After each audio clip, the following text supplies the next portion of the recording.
আসসালামু আলাইকুম বন্ধুরা, তো চলে আসলাম রায়দান মানে entertainment presented by BD stories.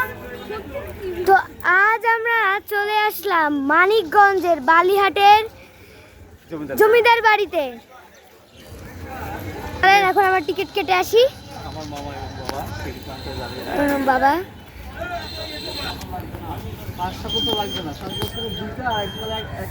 তো দেখছেনই কেমন হচ্ছে।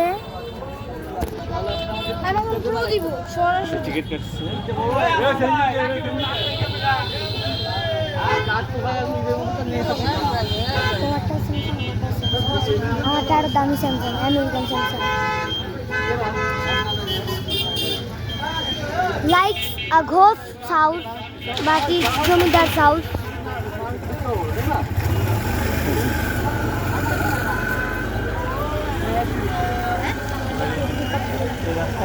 চলেন, let's go to বিদেশে। তো আপনারা নিশ্চয়ই আমার দেখে থাকবেন। আর বাবা তুমি কই যাচ্ছ? আপনারা যদি দেখে থাকেন আমাদের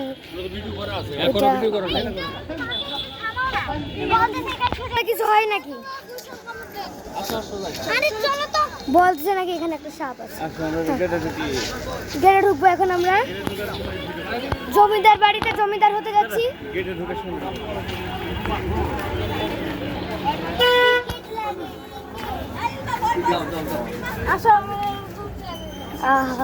টিকিট নিয়েছেন। জাদুঘর, চলেন ভিতরটা পরিদর্শন করে আসি। প্রবেশ, ভিতরে চলো। দেখছি ভিডিও চলতেছে, দেখেন একদম কত সুন্দর।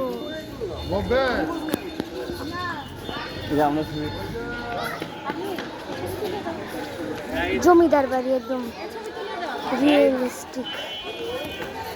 একটা ছবি তুলে নি ভিডিওর মাঝে। ঠিক আছে, বাবা ভিতরে চলো।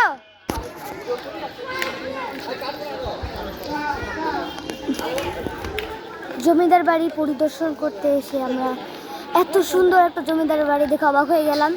কারণ এটা হচ্ছে বাংলাদেশের গল্প।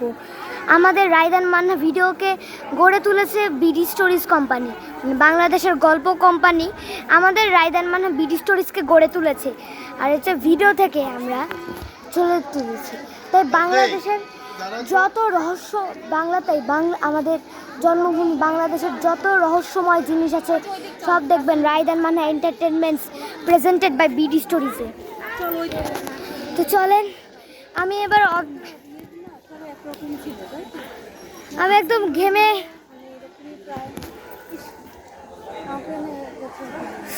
আমার মাথা গরম হয়ে গেছে একদম। কিন্তু তারপরে হাঁটতে হবে, এটা ভিটামিন ডি। একটু পানি ঢালো আমার মাথায়।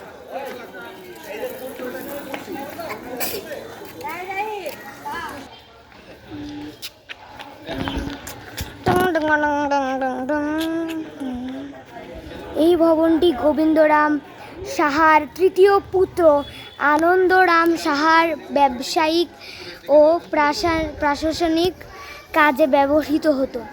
নান্দনিক স্থাপিত শিল্পে নির্মিত করিন্থামেন পিলারে দণ্ডায়মান এ ভবনটি মোট 16টি কক্ষ রয়েছে। এই ভবনে প্রবেশ করে একটি অর্ধখিলান আকৃতির সিংহদ্বার তোরণ রয়েছে। এই ভবনটি নয়া তফর নামে পরিচিত।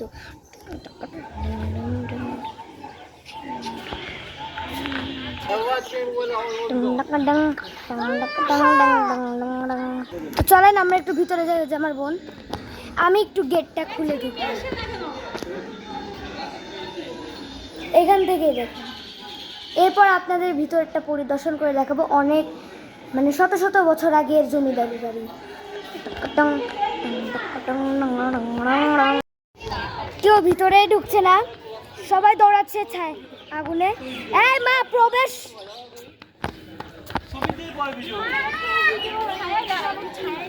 পানি দাও। পানি খাও। আমি বলি এটা যদি সব হয় কলেজ করা যায়। আর সবাই একটু পানি খেয়ে নাও রাইট, এটা আর করে না এখন। বলতে হবে এটা কি গাছ? এটা কি গাছ? যে আগে তো তুমি শেষ ফুল সরা নিষেধ নাকি? এটা কি গাছ? না না ফুলের গাছ। এটা হচ্ছে লিচু গাছ। আমি তো প্রথমেই বলছি তোমার ফুল ধরেছিল। এই কোশ্চেন বাদ। এটা লিচু গাছ। না না আমি এই পানি খা, এই তোরা পানি খা। আরে মা সব কিছু আছে। হ্যাঁ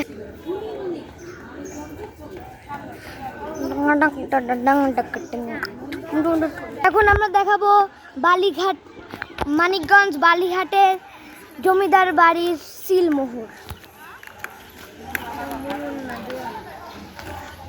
এদিকে সত্যি সিলমোহর তোমার মনে হয়? আমার তো মনে হয় সিলমোহরের দেব। কিন্তু আমরা আসলে জানি আমাদের বাড়ি আসলে কুষ্টিয়া, কিন্তু আমাদের বাড়ি কুষ্টিয়া হলেও লালন ফকিরের বাড়ি হয়। লালন ফকিরের বাড়িতে লালন ফকিরের মুখ দেখায়, কিন্তু এই জমিদার যিনি ছিলেন তিনি কেমন দেখতে আমরা তা জানি না, শুধু নামটা জেনেছি। ডাক দিচ্ছে। ও ভাই, আমাদের রায়দান মান entertainment presented by BD stories দৌড় মেরেছে। আমরা ক্যামেরা নিয়ে দৌড় মেরেছি। ভিডিওটা নষ্ট হলো, লাইক সাবস্ক্রাইব করে দিবেন। ও মা, ভিডিওটা নষ্টই হয়ে গেল। দেখেন ভাই, শয়তানির শেষ নাই। গাছে প্রকৃতি, আল্লাহর একটা প্রাকৃতিক সৃষ্টি, বাট এখনকার আধুনিক যুগ এটাকে পিন মেরে দিয়েছে। হ্যাঁ, আর তারা পানি একটা ফটো তুলছে। এই ফটো সেশন শেষ হলে আমরা জাদুঘরে যাব। বড় বোকা বানাও কোকা-কোলা। আমরা শুধু এখানে এসেছি জাদুঘরটা পরিদর্শনের জন্য, এরা এখন ছবি পরিদর্শন করছে। আমি আপনাদের ভিডিওতে দেখেইছি এদের ফটো সেশন, প্রায় বলতে গেলে আধা ঘন্টা ধরে এদের ফটো সেশন চলছে। এই আধা ঘন্টার ফটো সেশন এদের চলেই যাচ্ছে, এখনো শেষ হলো না এদের আধা ঘন্টার ফটো সেশন। এই যে ভিডিও নিয়ে যাচ্ছে ডাইনোসরের যুগে হলো। হ্যাঁ ঠিক কথা, ডাইনোসরের যুগে যখন এইটা আসলে ডাইনোসরের বাড়ি ছিল, ডাইনোসরের বাড়ির পর এটাকে ইঞ্জিনিয়াররা নির্মাণ করে মানুষের বাড়ি করেছে, তাই না? ডাইনোসরের বলতে গেলে এটা হযরত দাউদ আলাইহিস সালামের বাড়ি। এখানকার গেটে প্রায় 4টির মতো সিংহর মূর্তি আছে। আমরা এখানে এসে ছানা বনা মানে কানা বনা হয়েছে। আপনারা নিশ্চয়ই আমাদের রমজান স্পেশাল টেলিফিল্ম দেখে থাকবেন। আমার মনু রাগ করেছে। 1 2 3 বলে শুরু করো।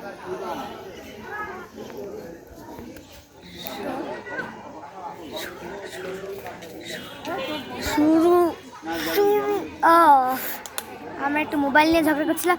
এবার আমরা এতক্ষণ পানি পাইনি, কিন্তু ঠান্ডা পানির আশ্বাস পেয়ে আমরা হলাম ঠান্ডা।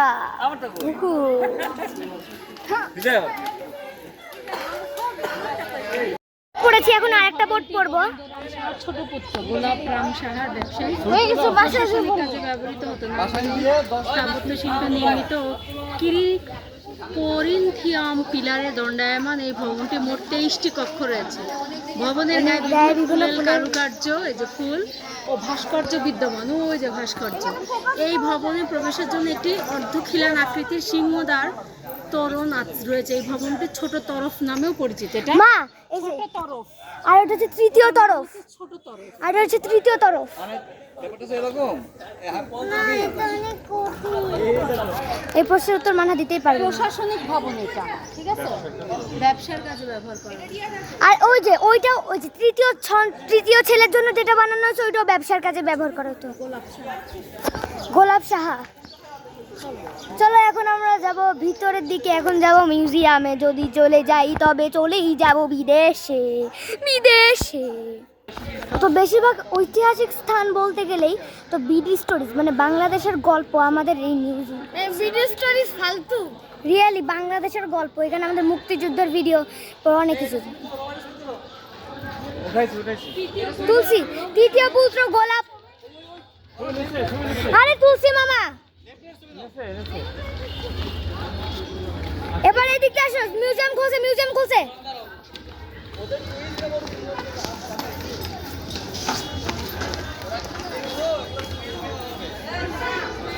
এখন এইটা একটু দেখেন, আরেকটি।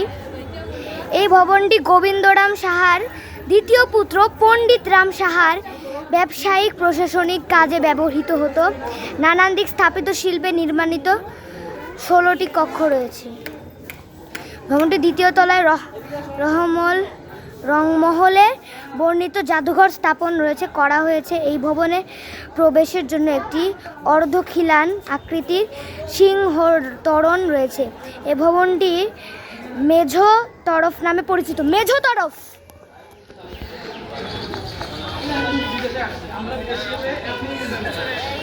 এই কই যাও?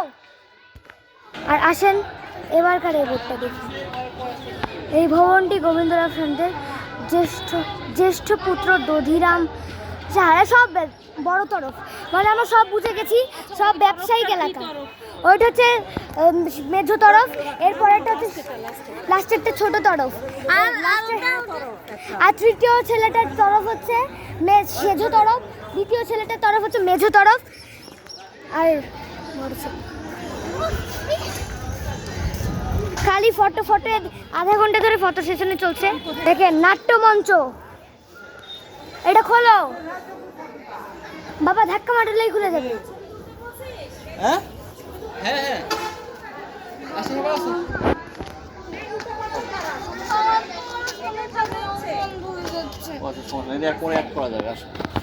এখন আমরা জাদুঘরে যাব জাদু করতে। চলো প্রাসাদ জাদুঘর। আমার চ্যানেলের কেউ খোঁজ খবর নিচ্ছে না। এটা হচ্ছে বালিহাট প্রাসাদ জাদুঘর। আরে আরে আধা ঘন্টা 1 ঘন্টা ধরে ফটো সেশনই চলছে। আচ্ছা দাঁড়াও, আসুক আজ। না দাঁড়াইলে তুমি সিরিয়াল পাবা কি করে? পাও না? আচ্ছা ঠিক আছে। দেখেন আমরা চলে এসেছি। ও মাই গড, মানে হ্যাঁ, তুমি এখানে বসো। ফিয়ান তুমি এখানে বসো, একটু ফটো তুলো। আজ আমরা একটু আই হাই, আশেপাশে মানুষ। এই যে এদিকে আসো, এদিকে আসো। এদিকে আসো, এদিকে আসো, আসো।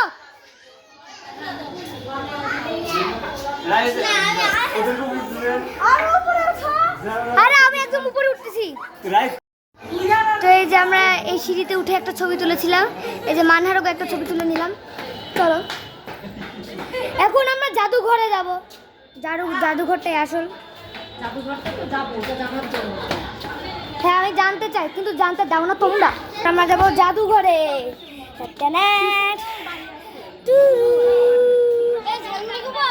এই ঝালমুড়ি না না, একটু ঝালমুড়ি খাবো না।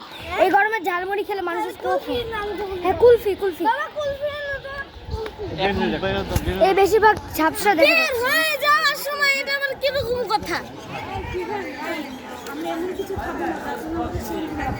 হ্যাঁ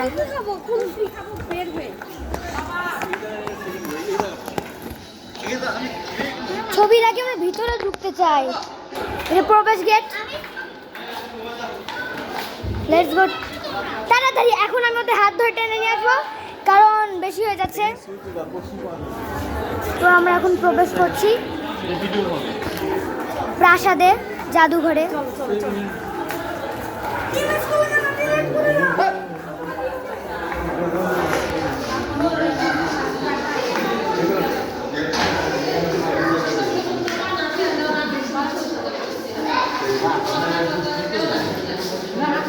এটা কিভাবে খোলে গাইস? সিন্ধু, কিসের সিন্ধু? টাকা পয়সা, সোনা দানা, সম্পদ রাখতো এর মধ্যে, দলিল। হ্যাঁ,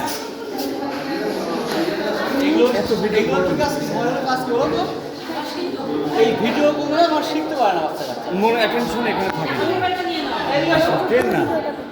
হ্যাঁ, এইগুলো ঠিক আছে। সিন্ধু, এই সিন্ধুকে টাকা পয়সা জামা কাপড় রাখতো ওখানকার, তাদের সম্পদ রাখতো। আরে জমিদার খাজনা আদায় করতো, খাজনা আদায় করে কোথায় রাখবে? এর মধ্যে রাখবে, যাতে কোনো চোর এসে টাকা না নিয়ে যায়।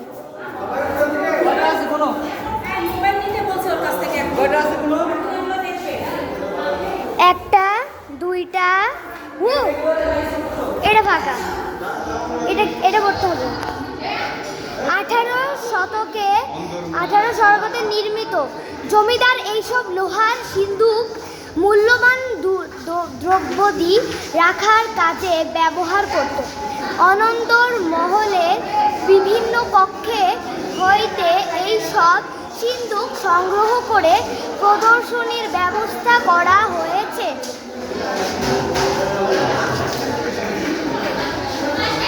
সিন্দুকটা বাবা মা খুলেছে। ওই সময় লকও ছিল, চিন্তা করে দেখ। ডিজিটাল তারা। কি পেলা এখানে? এই 18 শতকে ভিডিও করলে হয়, এত ভিডিও কত আছে? কত করে করো? আচ্ছা ঠিক আছে, কি করেছে বলো?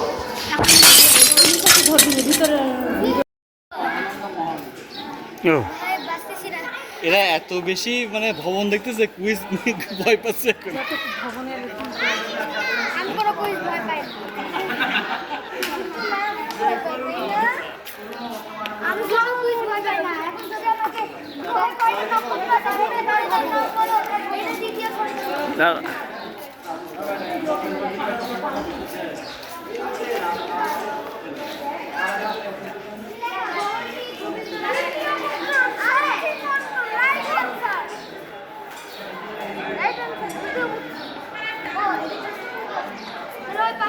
মেজপুত্র।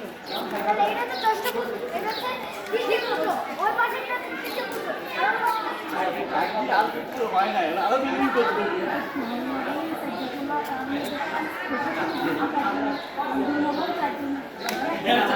আমার মামা তো ভাই।